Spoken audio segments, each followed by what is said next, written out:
Leo la Biblia con cierta regularidad. Si eres escucha recurrente de este podcast, seguramente podrás imaginar que no lo hago por devoción o fervor religioso, más bien porque hay cosas en ella que auténticamente me parecen intrigantes. Por ejemplo, ¿por qué la genealogía de Jesús presentada en el Evangelio de Mateo es diferente de la que viene en el de Lucas? Ambos evangelios inician con una lista de los ancestros de Jesús, demostrando su conexión con los reyes legendarios del pueblo hebreo, para así cumplir la profecía que dice que el Mesías sería descendiente de la casa de David. Lucas no menciona a ninguna mujer en la genealogía de Cristo, pero Mateo sí lo hace. Menciona de hecho a 4 mujeres entre los ancestros de Jesús.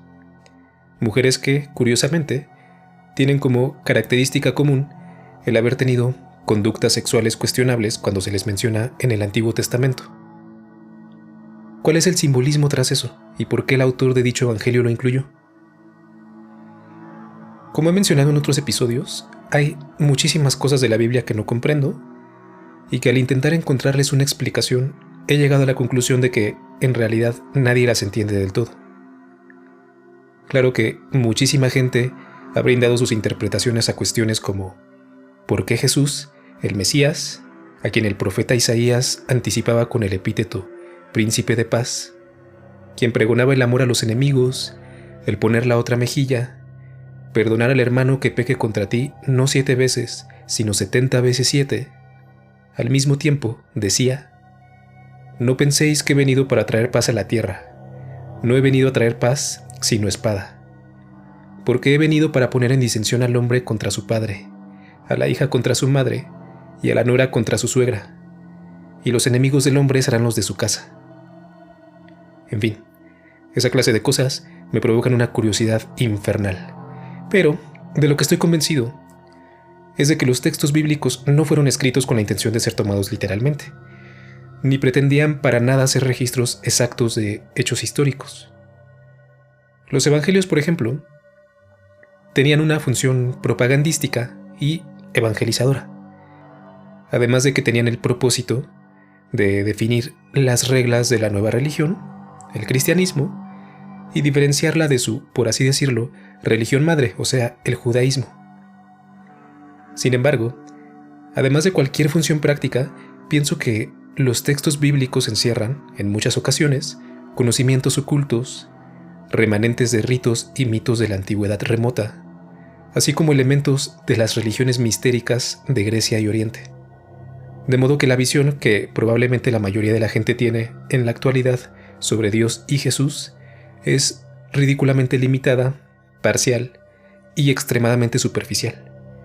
Y basta sencillamente leer la Biblia para conocer más a Yahvé, sobre todo en su lado más oscuro. Negar o intentar justificar ese irrefutable lado oscuro de Yahvé sería autoengañarnos, y personalmente es algo que no me gusta hacer. La verdad es que el tema de Dios me parece apasionante, incluso si no crees en él, como es mi caso, porque no deja de ser un reflejo de las necesidades de los seres humanos y de la visión del mundo que tenían nuestros ancestros en una etapa más temprana de la civilización, o al menos de la concepción del mundo que tenían los pueblos de Oriente Próximo, que es donde nacieron el judaísmo y el cristianismo hace miles de años. Próximamente, en futuros episodios, exploraré más la figura de Yahvé, su probable origen en un contexto politeísta como dios guerrero relacionado con las tormentas o con la metalurgia, y su fusión con El, dios supremo de la religión cananea. Además de lo que la arqueología nos dice sobre el origen del culto a Yahvé y cómo, por supuesto, no surgió de la nada. Sin embargo, esta noche quiero platicarte algo diferente sobre Dios, pero antes, déjame hacerte unas preguntas. Si te preguntara ¿cómo es Dios?, ¿qué me responderías? Independientemente de si crees o no en su existencia. Y no me refiero necesariamente a su imagen visual, o sea, este arquetipo del anciano con barba blanca y cabello largo como es representado en las pinturas religiosas. Más bien me refiero a su personalidad, si cabe decirlo así, o a lo que la palabra misma genera en ti. Es decir, lo que a lo largo de tu vida has asociado con la palabra Dios. ¿Qué evoca para ti la idea de Dios? Te produce tranquilidad, seguridad, paz. Piensas en un ser bueno, amoroso, omnipresente, omnipotente. O más bien piensas que es una fuerza natural, sin una forma definida que da origen a todo lo que existe. Tal vez es algo que está en el fondo de tu mente y solo regresa a tu memoria cuando tienes un problema de difícil solución. O incluso puede que pienses que Dios es algo malo, que la idea de Dios ha representado un obstáculo para la libertad y el desarrollo de la humanidad.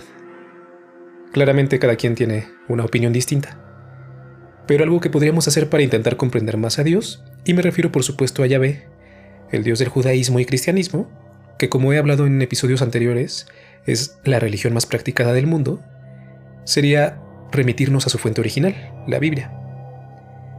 Ahora, resulta que intentar comprender a Yahvé desde la Biblia es un tremendo problema, que si algo puede traer es mucha más confusión. Esta noche voy a contarte algunas cosas bastante problemáticas que me he encontrado al estudiar la Biblia, particularmente algunas acciones o dichos de Yahvé que pueden considerarse, en el mejor de los casos, bastante cuestionables, y que, si las asociáramos con un ser humano, tendríamos muchas razones para dudar de su integridad y de su salud mental. También voy a contarte cómo, desde hace milenios, ya habían personas que se habían dado cuenta de esto, y desarrollaron ideas fascinantes con respecto a la verdadera naturaleza, incluso demoníaca, de Yahvé. Pero antes quiero aclarar, por si es necesario, que este episodio no es un ataque a ninguna religión en particular, ni a Dios en sí, porque, como el personaje de ficción que es, considero que no merece la pena aplicar juicios morales a su supuesta conducta. Mi intención con este episodio es entretenernos un rato, escuchando las travesuras de Dios, que algunas son muy curiosas y dan mucho que pensar, y más que nada, tratar de conocerlo más, para así poder tener una visión más completa de su figura. Además de plantear algunas preguntas que seguramente muchos de nosotros nos hicimos de niños, o nos seguimos haciendo, porque como he comentado antes, mi principal intención en este podcast es cuestionarme todo lo que ha dado forma a mi visión de la realidad y compartirte, querida y querido escucha, las cosas fascinantes que he encontrado. Y por supuesto, nadie mejor que tú sabrá cómo interpretar la información que comparto. Y no cabe la menor duda de que la figura de Dios y Jesús, la Biblia y el cristianismo en general son cosas que, como alguien nacido en un país predominantemente católico, han influido muchísimo en el desarrollo de mi vida y en el de miles de millones de otros seres humanos alrededor del mundo. Y bueno, no se puede subestimar la colosal influencia que el cristianismo ha tenido en la humanidad. Entonces vamos a darle. Acompáñame a explorar este misterio que está más allá del abismo.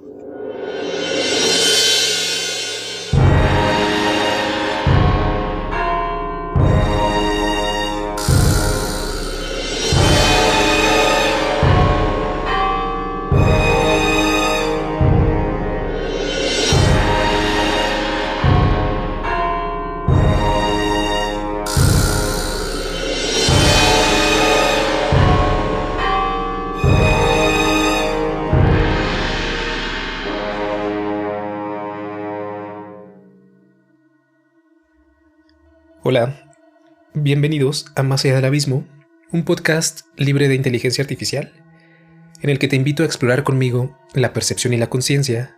Te cuento acerca de misterios de la historia, acontecimientos interesantes y casos perturbadores que he encontrado a lo largo de mi vida y que tienen un elemento en común. Todos me han llevado a cuestionar las nociones que dan forma a nuestra realidad. Mi nombre es Jonathan Lucero. Muchas gracias por permitirme acompañarte esta noche. Para empezar, quisiera retomar algo que cité en alguno de los episodios anteriores, en el que hablaba sobre la existencia de Jesús de Nazaret. Mencionaba ahí que, para la Iglesia Católica, Dios mismo es el autor de la Biblia, y no puede existir error o falsedad en ella, puesto que Dios no puede engañar, ni es posible que ningún error pueda existir junto con la inspiración divina, ni que Dios, la verdad suprema, pueda decir algo que no es verdad. Esto es muy importante y hay que tenerlo en cuenta. En la encíclica de Pío XII, fechada el 30 de septiembre de 1943, el entonces Papa habla sobre la relevancia actual de la Biblia, diciendo que, mientras se sumergen los pueblos y naciones en un piélago de calamidades, mientras la dura guerra acumula ruinas sobre ruinas, muertes sobre muertes, con sumo dolor vemos que en no poco se extingue no ya el sentimiento de la cristiana benignidad y caridad, sino aún el de la misma humanidad. Y añade que solo Él, Dios, es el divino consolador de los afligidos. Él, quien a todos nos enseña la verdadera probidad, la íntegra justicia y la caridad generosa. Él, en fin, y solo Él, puede ser fundamento y defensa de la paz y la tranquilidad.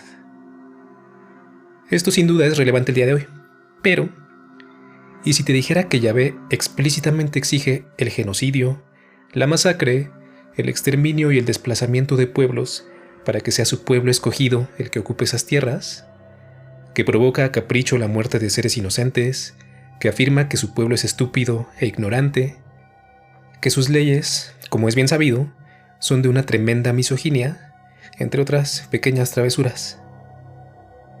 Lo que te voy a contar esta noche procede directamente de la Biblia, en su mayor parte, y sin lugar a dudas contradice a la misma Biblia en muchas ocasiones. Por ejemplo, a la primera epístola de Juan que dice: Dios es luz y no hay ningunas tinieblas en él. Pues bueno, a continuación vamos a ver que decir que eso es dudoso sería quedarnos cortos. En fin, vamos a proceder a explorar a este viejito bonachón y traviesillo llamado Yahvé. Primero que nada, ¿quién es Yahvé?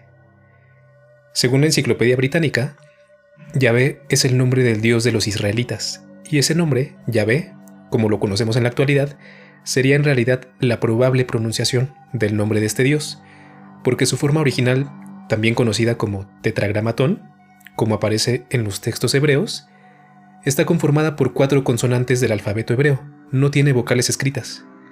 Además, en algún momento de la historia hebrea se estableció un tabú sobre el nombre del Dios, el cual se consideraba demasiado sagrado para ser pronunciado. De este modo, no sabemos con total certeza cuál era la pronunciación original, pero el consenso actual es que Yahvé es la pronunciación correcta, y es como se decía originalmente, aunque se han propuesto otras formas de pronunciarlo como Yehua, Yahua, etc.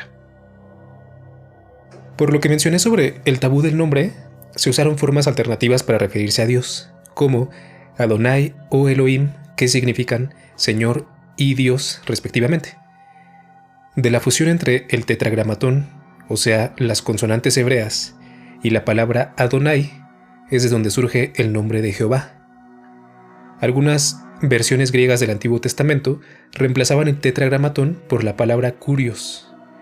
De igual forma, las versiones latinas usan la palabra Dominus, y muchas veces en español usan simplemente la palabra Señor. Ahora, algunos de mis cuestionamientos sobre la verdadera naturaleza de Yahvé surgieron cuando era niño. Como persona que nació en una familia católica, que participó de todos los sacramentos, que iba a misa, que fue al catecismo, una de las dudas que siempre tuve y de la cual ningún adulto pudo darme una respuesta que me pareciera satisfactoria era el término temor de Dios. ¿Por qué debería tener temor de Dios? No sé tu opinión, pero a mí incluso desde niño el término temor me parecía bastante fuerte. Quizás otro término hubiera sido más adecuado para verlo más como admiración o reverencia, pero no como miedo. ¿Por qué tendría que tenerle miedo a Dios si Él es quien nos cuida? Si Él es la bondad misma, prácticamente Dios es sinónimo de todo lo bueno que puede haber. Es inconcebible que Dios pueda hacerme daño a mí o a cualquier otro de sus hijos, ¿no? La expresión temor de Dios es algo que me sigue pareciendo intrigante, en parte porque, en general, muchos han intentado desligarlo de cualquier connotación negativa. Por ejemplo, el difunto Papa Francisco dijo en una audiencia general en 2014 que, abro cita, no significa tener miedo de Dios. Sabemos bien que Dios es Padre y que nos ama y quiere nuestra salvación y siempre perdona, siempre, por lo cual no hay motivo para tener miedo de Él. Paréntesis, la historia del diluvio dice absolutamente lo contrario. Pero bueno, retomo. Al Papa Francisco, cuando estamos invadidos por el temor de Dios, entonces estamos predispuestos a seguir al Señor con humildad, docilidad y obediencia. Cierro la cita. Y bueno, ok. De entrada, aquí tenemos las palabras clave del catolicismo: humildad, docilidad y obediencia. La moral de esclavos. Pero bueno, a decir verdad sigue sin tener mucho sentido para mí que se use la palabra temor.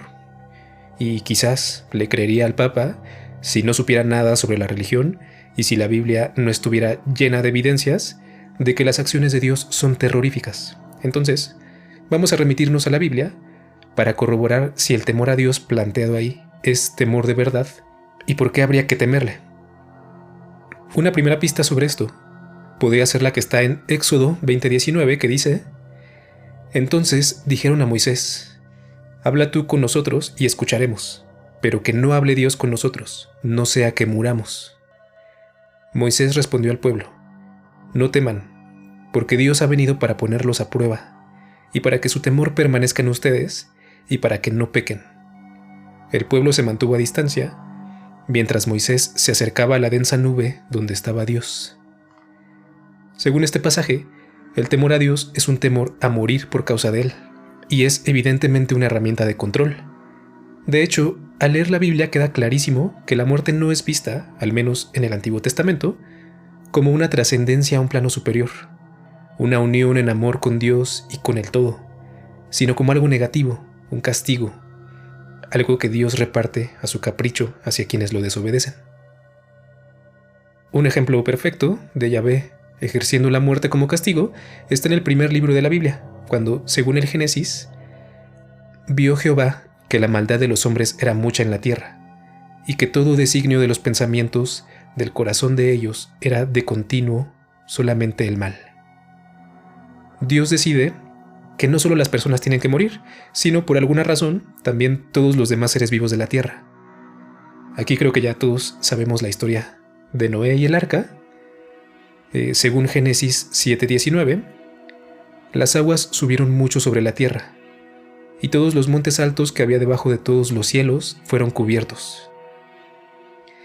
Y murió toda la carne que se mueve sobre la tierra, así de aves como de ganado y de bestias, y de todo reptil que se arrastra sobre la tierra, y todo hombre, todo lo que tenía aliento de espíritu de vida en sus narices, todo lo que había en la tierra murió. Así fue destruido todo ser que vivía sobre la faz de la tierra, desde el hombre hasta la bestia, los reptiles y las aves del cielo. Y fueron raídos de la tierra, y quedó solamente Noé y los que con él estaban en el arca. Ya después de que se le pasó el coraje, Dios dijo: No volveré más a maldecir la tierra por causa del hombre, porque el intento del corazón del hombre es malo desde su juventud, ni volveré más a destruir todo ser viviente como he hecho. O sea que, ¿antes no sabía que el corazón del hombre es malo? O sea, a pesar de ser omnisciente, tuvo que matar a todos los seres inocentes, a todos los animalitos, para darse cuenta de eso. Este es un bello ejemplo de que, para ser un ser supremo, Yahvé tiene el control emocional de un niño de 5 años. Y hay muchísimos otros pasajes en los que queda claro que la muerte es un castigo. Por mencionar solamente algunos, Éxodo 22:20 dice: El que ofreciere sacrificio a dioses excepto solamente a Jehová será muerto. Este otro también es bellísimo. Éxodo 32:26 dice: Así ha dicho Jehová, el Dios de Israel: Poned cada uno su espada sobre su muslo, pasad y volved de puerta a puerta por el campamento, y matad cada uno a su hermano y a su amigo y a su pariente. Y los hijos de Leví lo hicieron conforme al dicho de Moisés, y cayeron del pueblo en aquel día como 3,000 hombres. Esta clase de pasajes me parecen muy interesantes porque claramente Dios ordena a las personas cometer actos terribles a modo de escarmiento o porque lo hicieron enojar al adorar a otros dioses.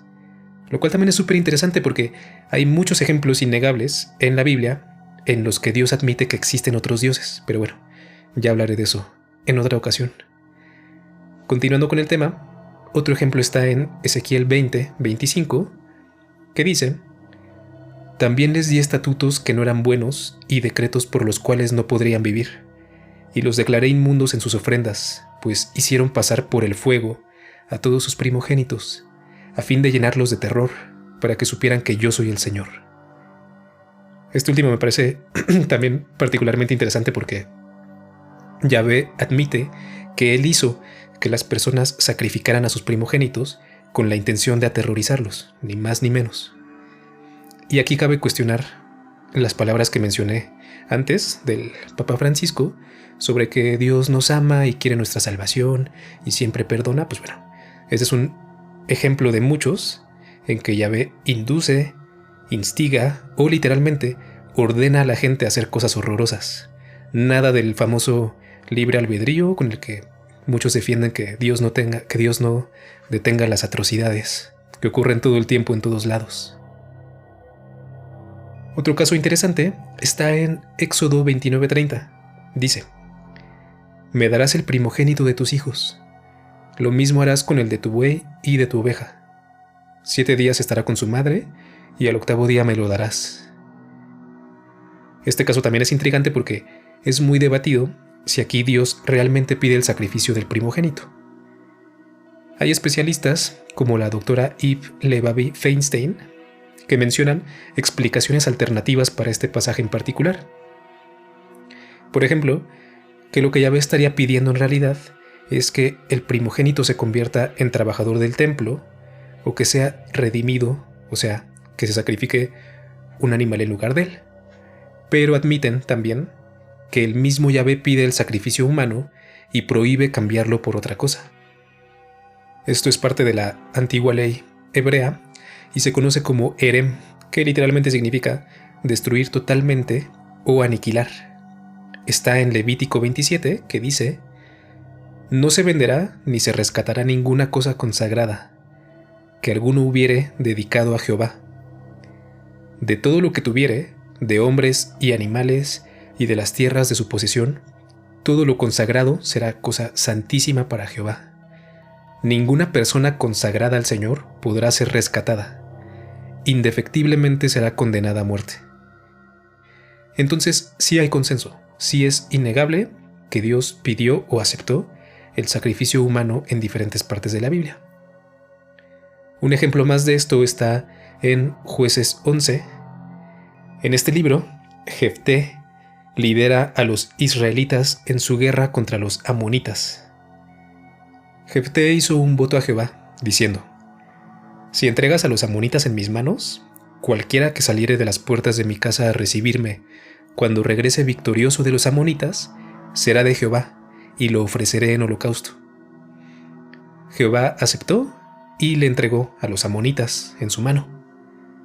¿Cuál sería el shock de Jefté cuando, al regresar triunfante a su hogar, la primera que salió a recibirle alegremente con danzas fue su única hija? Jefté se lamentó y le dijo a su hija que era muy grande su dolor porque había hecho una promesa a Jehová y no podría retractarse. Su hija le respondió: Padre mío, si le has dado palabra a Jehová, haz de mí conforme a lo que prometiste, ya que Jehová ha hecho venganza en tus enemigos, los hijos de Amón. Y le pidió a su padre que le concediera ir a los montes por 2 meses a llorar su virginidad. Luego, cito: pasados los 2 meses, volvió a su padre, quien hizo de ella conforme al voto que había hecho, y ella nunca conoció varón.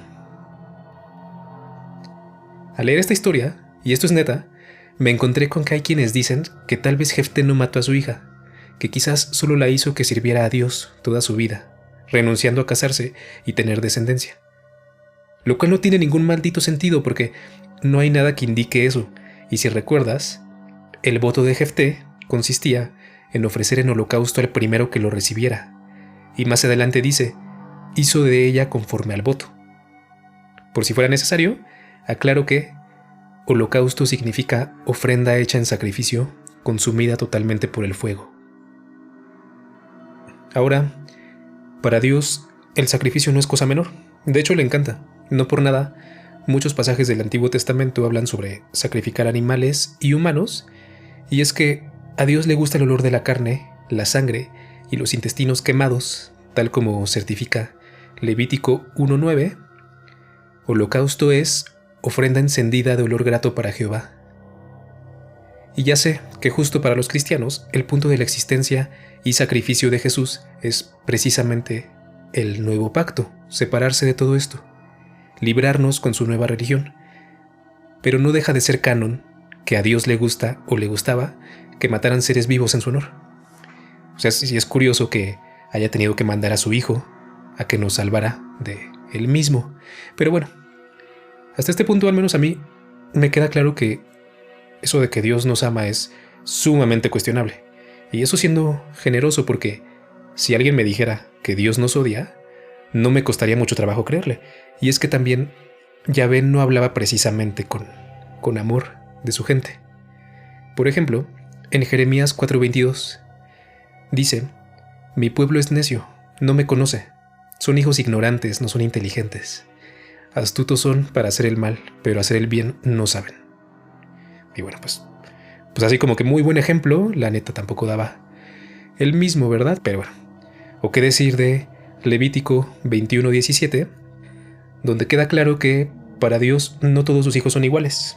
Cito: habla a Aarón y dile: ninguno de tus descendientes por sus generaciones que tenga algún defecto se acercará para ofrecer el pan de su Dios, porque ningún varón en el cual haya defecto se acercará.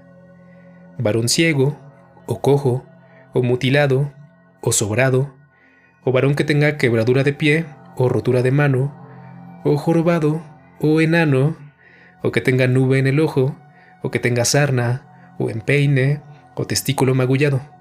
Ningún varón de la descendencia del sacerdote Aarón en el cual haya defecto se acercará para ofrecer las ofrendas encendidas para Jehová. Hay defecto en él, no se acercará a ofrecer el pan de su Dios.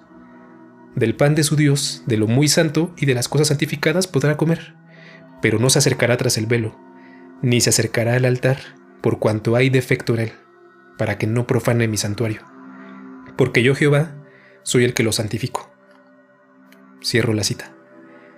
¿Y no se supone que todos somos hijos de Dios?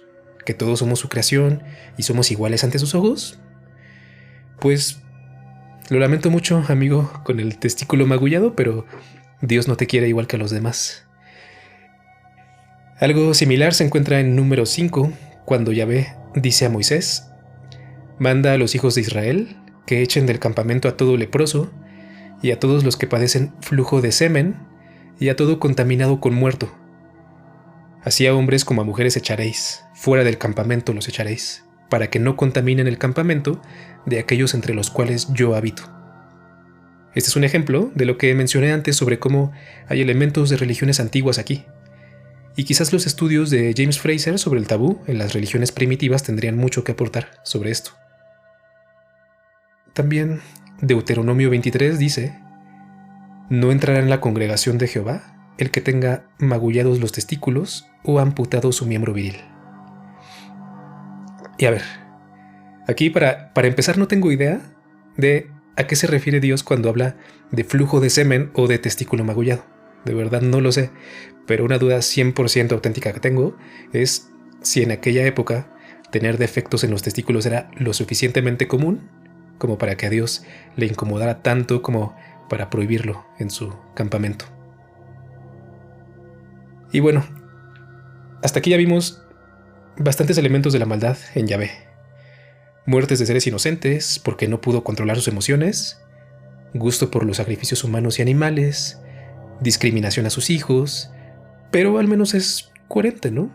Digo, Números 23:19 dice que Dios no es hombre para que mienta, ni hijo del hombre para que se arrepienta. Según esto, Dios sabe perfectamente lo que está haciendo y pues es Dios, puede hacer lo que le dé la gana sin rendirle cuentas a nadie, mucho menos arrepentirse. Según la Biblia, en él no hay arrepentimiento, y como mencionaba al inicio, la Biblia es obra de Dios mismo, entonces es imposible que haya contradicciones o errores.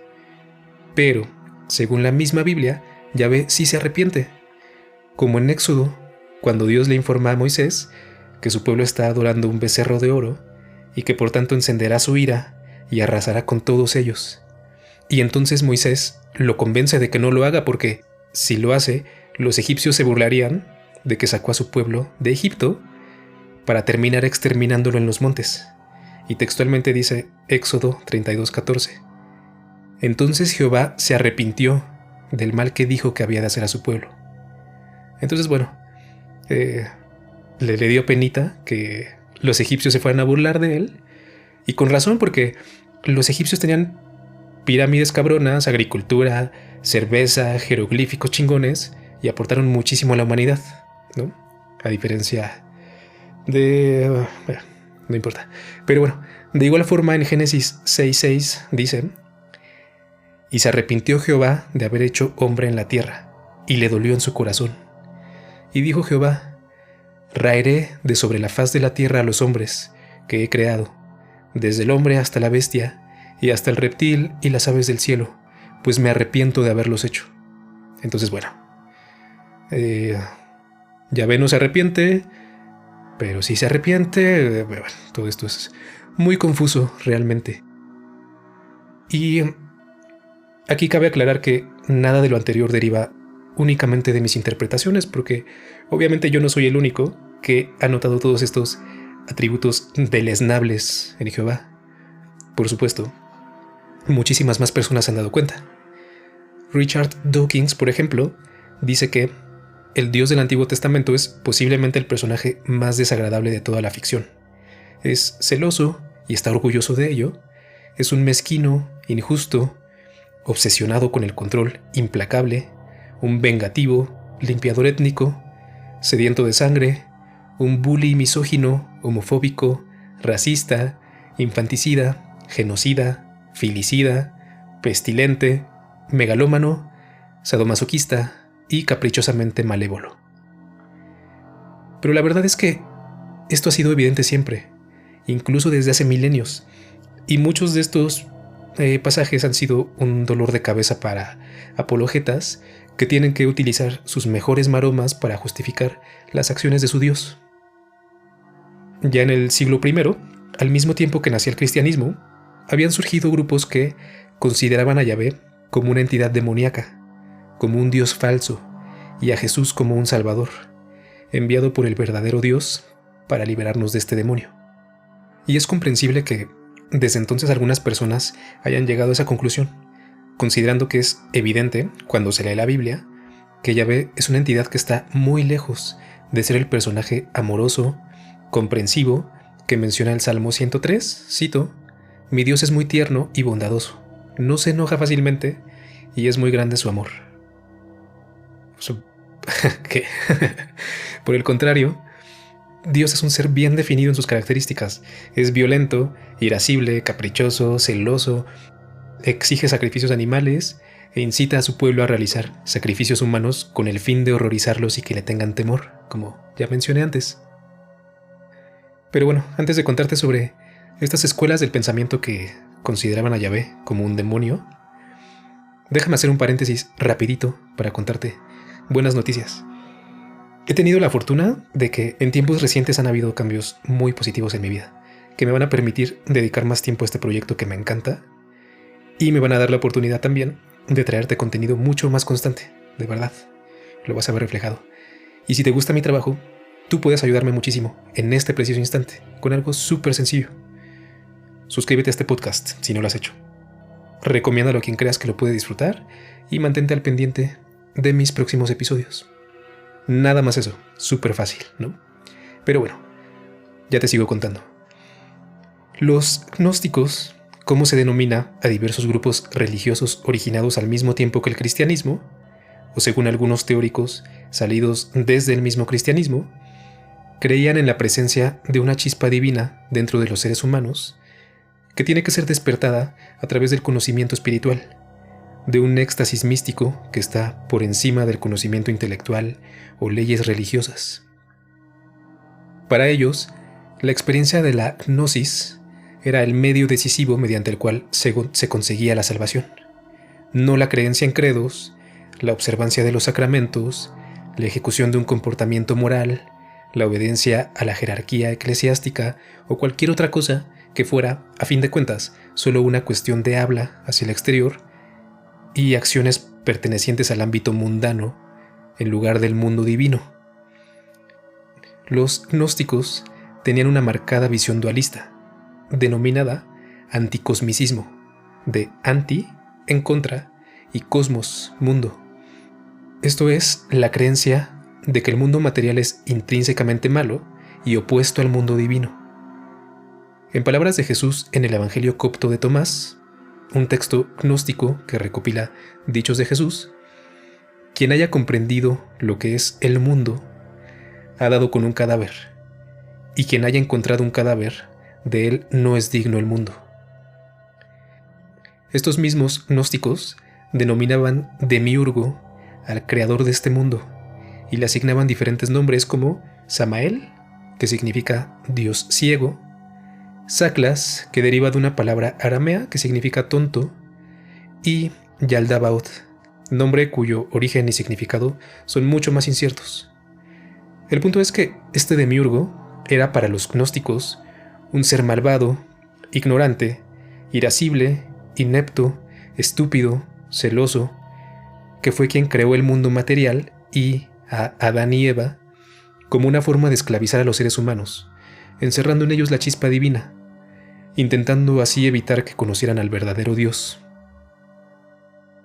Por si es necesario aclararlo más, para los gnósticos, este demiurgo es el mismo Yahvé, el Dios del Antiguo Testamento.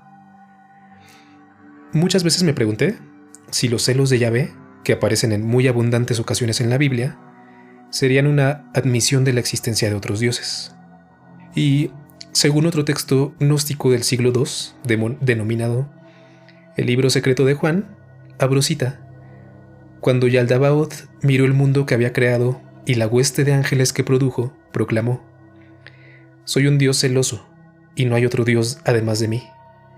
Pero al declarar esto, le hizo saber a sus ángeles que sí habían otros dioses además de él, puesto que, si de verdad era el único Dios, ¿de quién podría estar celoso? Cierro la cita. Aquí este texto gnóstico hace referencia a lo que dice Yahvé en Isaías 45:5. Cito: yo soy Jehová y ninguno más hay, no hay Dios fuera de mí. También en Éxodo 34:14 Yahvé dice: no te has de inclinar a ningún otro Dios, pues Jehová, cuyo nombre es celoso, Dios celoso es. Literalmente dice que ese es su nombre, Dios celoso, Dios el tóxico. Y bueno, el libro de Nahum, por su parte, inicia diciendo: Jehová es Dios celoso y vengador. Jehová es vengador y lleno de indignación. Se venga de sus adversarios y guarda enojo para sus enemigos. Esta visión gnóstica sin duda es blasfema y herética para los cristianos, pero algo muy interesante es que hay elementos del gnosticismo en la misma Biblia, en los mismos evangelios canónicos, así como en otros textos del Nuevo Testamento, hay elementos gnósticos si se lee entre líneas. Pero por este episodio es suficiente. En la segunda parte de este tema hablaré más sobre eso y probablemente también en un futuro dedique un episodio completo al libro secreto de Juan, que es súper fascinante también. Coméntenme si les interesa. Y bueno, ya para finalizar, esta visión gnóstica sin duda me parece apasionante. Pero de entrada, ni siquiera habría que ir más lejos de la misma Biblia, cuya lectura crítica nos deja conocer mucho más a Yahvé. El que tiene oídos para oír, oiga. Y ya finalmente, para cerrar este episodio, quisiera compartir mi opinión sobre el tema. Para mí, claramente no hay Dios, no existe. Al menos no como un señor invisible que te ve y te juzga mientras te tocas y que no quiere o no puede mejorar este mundo, ni puede ni quiere crear paz para sus hijos. Por el contrario, tal vez le divierte verlos matarse entre ellos. Pero bueno, no pienso que eso exista. Lo que pienso es que las leyes que conforman el Antiguo Testamento, o lo que los judíos conocen como Tanaj, es el resultado de una cultura del Medio Oriente que se desarrolló en un entorno sumamente hostil, que al igual que las civilizaciones que la rodeaban tuvo que hacer la guerra para sobrevivir, y que su visión de Dios, de la guerra, de los sacrificios animales, etc., claramente no surgió de la nada, sino que fue heredada tanto de tradiciones anteriores como de otras culturas y costumbres de su misma época. Y basta leer cualquier texto homérico para encontrar varias similitudes con cosas de la Biblia. Y al igual que muchísimos mitos y ritos en la historia de las religiones, esto que les platiqué hoy sobre el pueblo hebreo era en gran parte su forma de explicarse el mundo ante la ausencia de otra forma más funcional, es decir, lo que hoy conocemos como ciencia.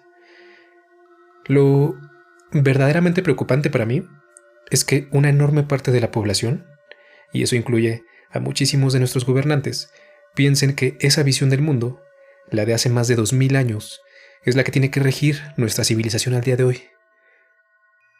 Personalmente me parece muy lamentable, y sí, en gran parte culpo a la religión de muchas de las atrocidades que ocurren hoy, como el genocidio que Israel está cometiendo contra la población palestina en Gaza, y pienso 100% que la religión es un enorme lastre para la humanidad. Y bueno, esa es mi opinión. Estoy convencido absolutamente de que tú, que me escuchas, eres una persona inteligente con toda la capacidad para formar tu propia opinión, la cual me interesa mucho conocer, de verdad. Entonces, porfa, déjame un comentario. 100% me encanta leer los comentarios. Nada más, no se esponjen, mi querida familia abismal.